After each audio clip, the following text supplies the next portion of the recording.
Hey friends, it's me, Kaluwa. Happy to be here with you.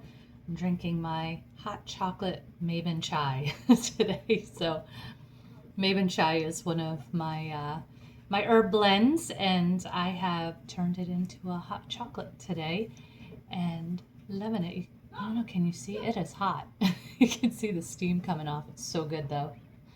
Yeah, it's kind of a not kind of, it's totally a rainy day here, and I am just enjoying this. So cool and rainy. It's about to bring in a lot of really, really cold weather.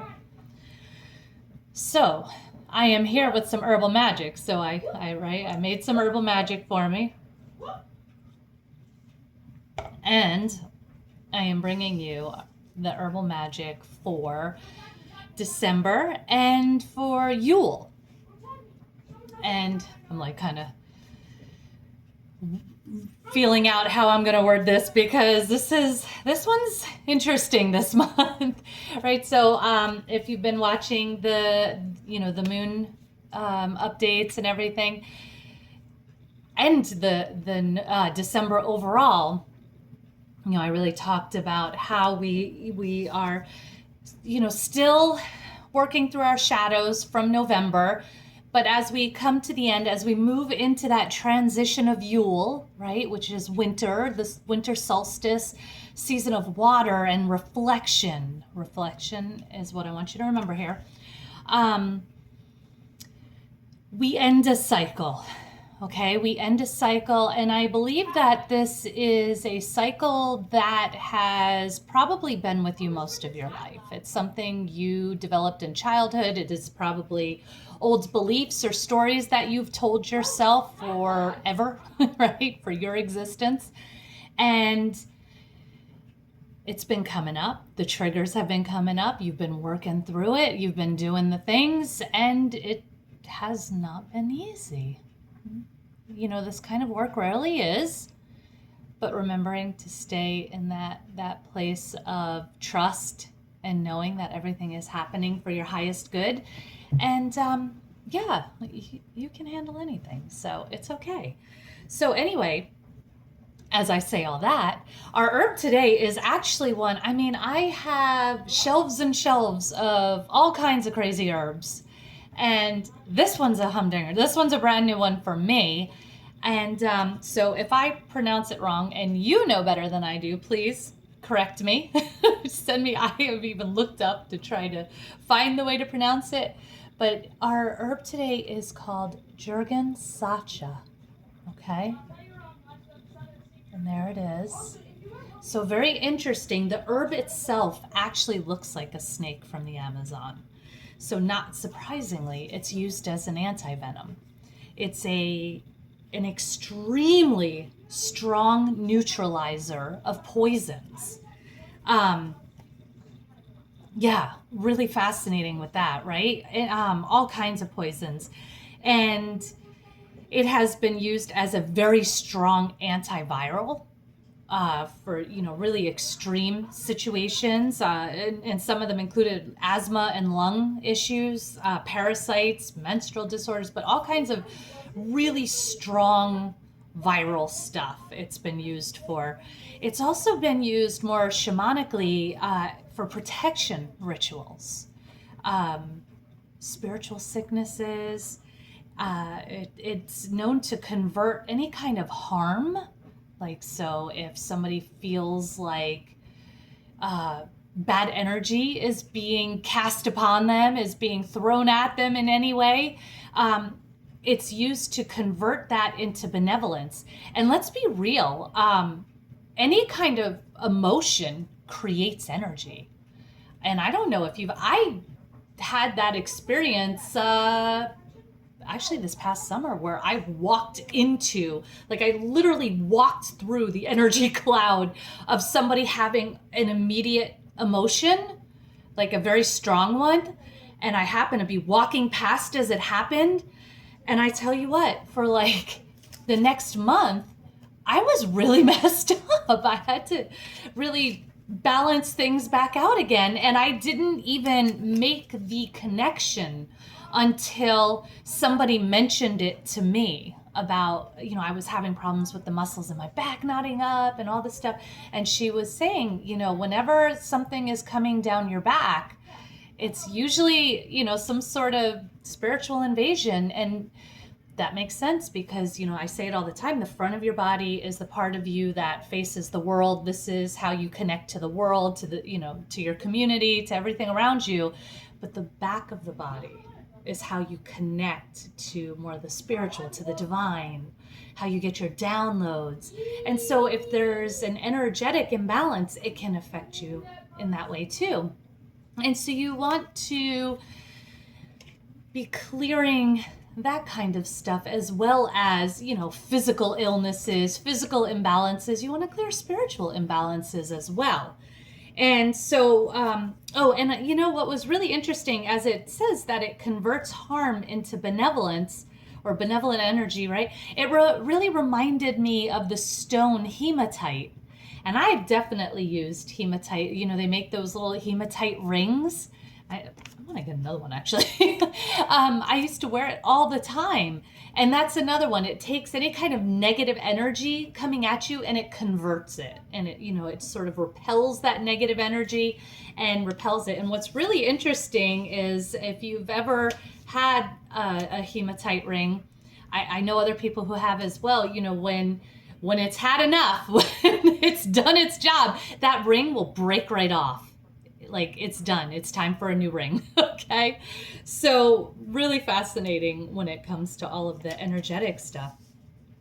So, okay. So as far as it goes, and here's the thing, right? So the Jurgen Sacha says transfiguration is what it is, right? It's transfiguration. And another word for that is metamorphosis. Okay. Like I said, all of our readings have really been, you know, leading us to this, you know, beginning of the month. It's about the shadow work. You know, we're still working through some of those lessons, some of the stuff coming up. Doesn't have to be super heavy. Don't make it heavier than it is. Like, I just really want to, like, I know this stuff sounds kind of like, oh, no, it doesn't have to be that. It's just more growth. It's just more growth. It's okay. Don't make it super heavy, all right? But as we move towards the end of the month, towards that introduction of Yule, right? As Yule sort of comes across the threshold, we end the cycle and we begin a new cycle. And I really get the feeling that this is going to be like you 10x'd, right? Like, this is going to be just this whole new possibility of you. And this has been coming for a couple of years now, okay? So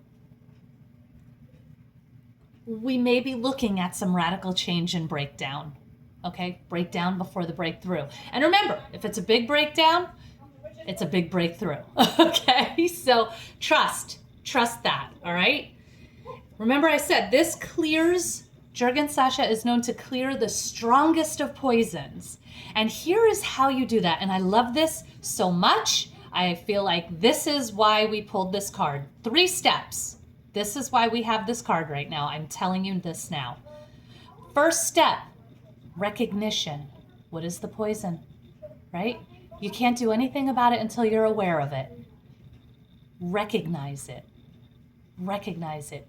What is draining your energy? Where are your thoughts going? Like, what is the poison? Okay? What is it? Recognize it. Second step, remove any fears and insecurities. Yeah. Hello. Yes, all the time, right? This is ongoing work and probably part of the cycle. Remove the fears and insecurities around it. You've recognized it. What are your fears and insecurities around it? Why is it even there? Why is it there?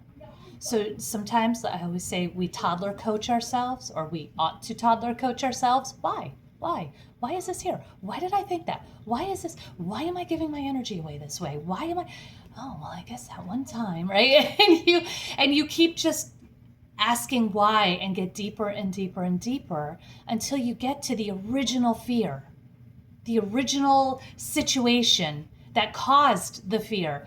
And you usually find it was honestly not that big a deal. It's just been years and years of compounded interest on that fear that has brought you to this level.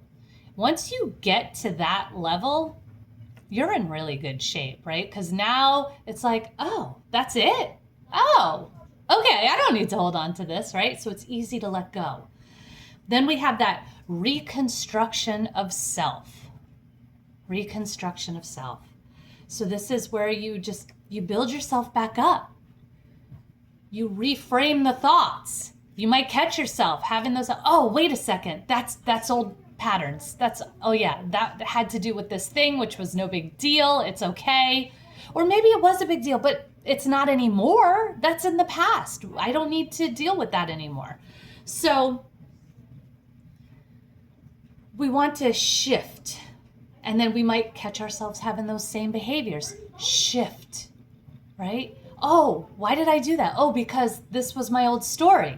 Okay, well, I'm in a new story now. So what do I want to change? Maybe it's too late. I already had the behavior. Okay, so now I've recognized it and I'm going to go back to it. Okay, next time I'm going to review and make sure I don't do that again. Or maybe I can go back and course correct, right? So, yeah. And one of the things that I really love that Jurgen and Sasha is recommending is to just really be a witness of everything. No judgment, no, right? Take that step outside of yourself and get a third-party perspective on whatever is going on. Be a witness into your own life and work from there. So that is what I have for you. If you are not already part of O Shift Here We Grow, I urge you to look into it. We have ongoing support in the way of weekly energy updates and daily affirmations channeled based on the energy of the day. And it's just a great way to keep that vibration high, keep you motivated, uplifted, moving in the right direction for the best version of you. Okay, so I hope this helps. And if you want to get some Mabon chai, go check it out at the Witch of the Woods Apothecary. Okay, I see you, I love you, I believe in you. Mwah. Have a great one.